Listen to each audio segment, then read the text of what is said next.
Pagka-uwi ko ng bahay, automatic yan. Ligpit, linis, repeat.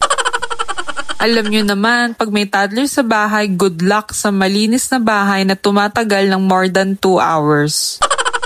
Pero kebs na, sanay na ako, minsan din talaga may days na tinatamad akong kumilos. Parang hinihila ako ng kama at sinasabing, wag muna girl, mamaya na yung kalat. Besides, hindi naman na-expire ang kalat no, marunong silang maghintay. Space saver tong walis tampo na to, kaya nga gustong gusto ko tong gamitin at hindi ako nagkamali na binili ko to. Nagmamadali na nga akong ibalik yung mga gamit kasi maya-maya gigising na itong si Boss Baby. So ayan, natapos ko na rito, papalitan ko lang tong oregano, medyo lutang na siya sa dumi. At pati tong tubig mukhang nagka-life crisis na, kaya pinalitan ko na rin.